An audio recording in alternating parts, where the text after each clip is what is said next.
sort of correlated with Smash scoring their biggest jam by a long way. Yeah, to the board it is. We have a little flashing dot up there, which is going to indicate that.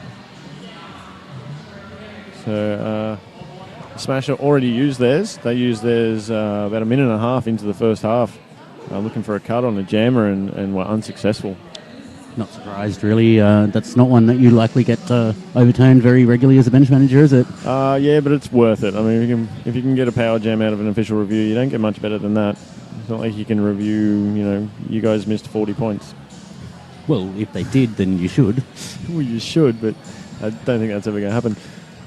So I'm wondering if we'll get an update from our head referee on what this one's about. I don't see anyone reaching for a microphone in the middle, which... Game Over has been nice enough to give us...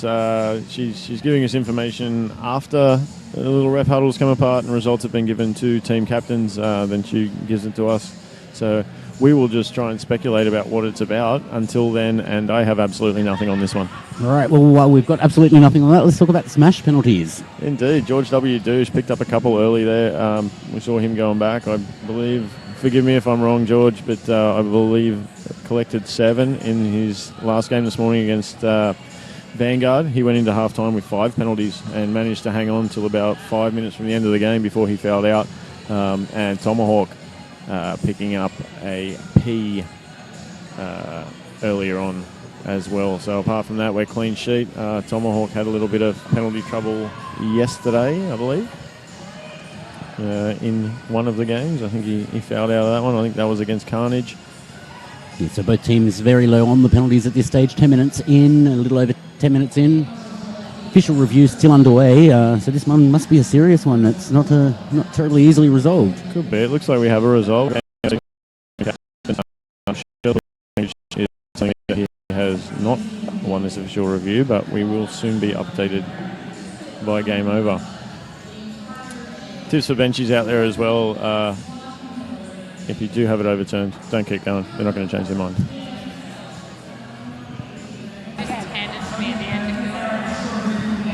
BCR has called an official review to review a cut for the blue jammer. We have not awarded it in this case. Thank you.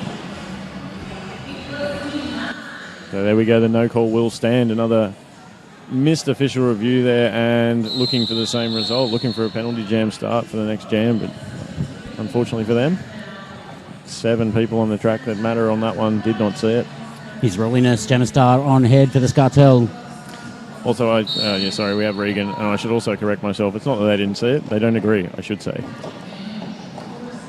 So Regan for Smash, fighting this wall at the front, but it looks like his Rolliness is going to get through the inside for lead.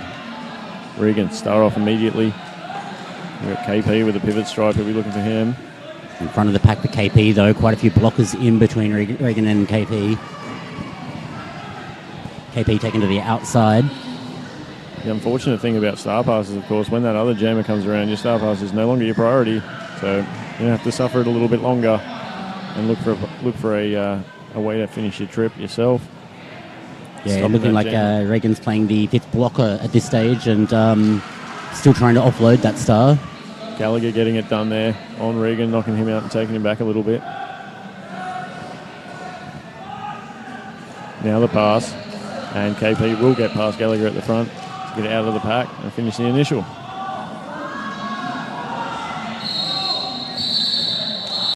I'll show you what I'm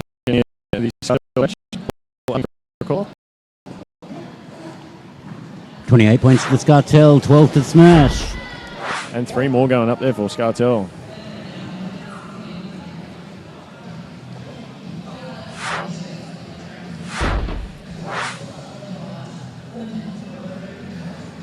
Massive thank you, of course, to Skate Project, Better Bearings and Maitland Roller Derby for making this coverage possible this weekend. You can support us too. Head to patreon.com/DDTV. You can pledge as little as $1 a month to help this run.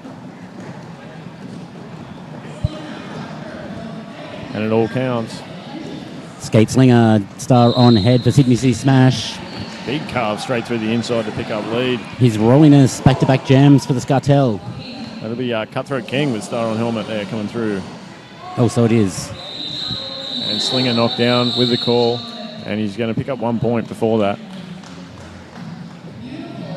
Still a very low-scoring game for this point of the game. A lot of the games this weekend, we've had a bit of a runaway early on from one of the teams, and both these teams looking very evenly matched at this point of the game. For sure. I mean, Vanguard obviously still being solid as Australia's #1 team at this point, and the Thunder Quads are 13th in the world. They're just doing some next level stuff. They certainly know how to breed them in Melbourne. Watching the juniors last weekend and the small stars, the VRDL small stars, they skated like all stars, so it was amazing to watch. Yeah. The future of Derby is in good hands, from what I hear. Stunt Muffin jamming for Sydney City Smash, drop Blair.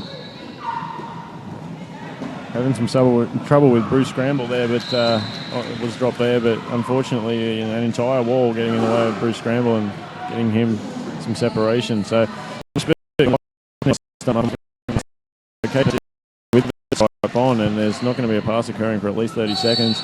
This drop Blair is going to come around, and it's going to be Stunt Muffin all to himself. Stunt Muffin penalised, didn't quite catch what the penalty is, but Starry in hand. He's off to the penalty box also, and is that he's going to sit for second 2 minute, penalties. Second penalty unit. He did not leave the track immediately. He stayed on the track and skated like anti-derby direction to the box, but the requirement is leave the track immediately. Staying on track, he has shortened his distance to the penalty box and all this sort of thing where he should have left the track and skated around. So a valid call.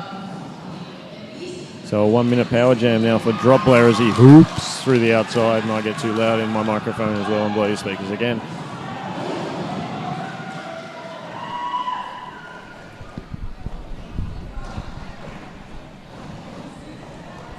Drop Blair attacking again.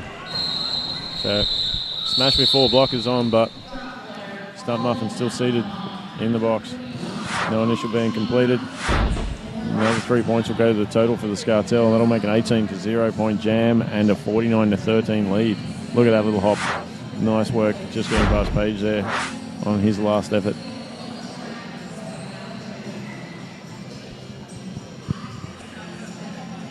.14 minutes and 38 seconds left on the period clock. Still another half to play, of course, after this one.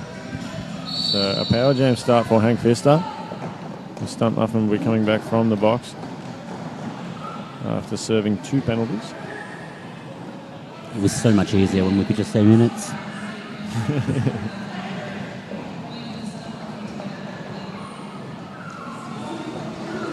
Jim Packable, Page, and Skate Slinger with this stripe on, holding up Pfister out the front. Stunt Muffin is back straight lead from the box, so magnificent work from the smash blockers there. Oh my, that is a hit. Elvis got ya. He's back in the building. Stunt Muffin surrounded by blockers of both teams at this stage. It gets recycled to the back of the pack. He's shaking that hit off though, and he is straight back up and skating. And lead jammer. Well, that was a point scoring pass, that one too. So and we have a forearms penalty against D. Power jam for Sydney City Smash and Stunt Muffin. So Scartel got the start pass done, but unfortunately New Jammer is going to be sitting down for a little bit. This is certainly exactly what Smash need at this point to get those points back over, ticking up just before Scartel get too much of a lead on. That 26-point differential, quite easy to reclaim at this point without it getting too far ahead. Absolutely. So Stunt Muffin getting a no pass, no point on that trip, I should say now. So only the 4, not the 5, but that'll take a 14-point jam and bring our gap back to 22 points. Yeah, the score pass, score trip is tripping me up every time as well. Yeah. I still like the idea of power trips, so. It's a timeout being called by Grease Monkey in the Sydney City Smash bench. Taking a look at the Smash penalties. Looks like we've got a couple more added to the board. Colonel Panic, of course, with his first one of the game. Low block for him. George W. Douche picking up one more since we looked last, and so did Stunt Muffin. So still only 2 penalties max for any of the Sydney City Smash skaters. Let's take a look at the Scartel.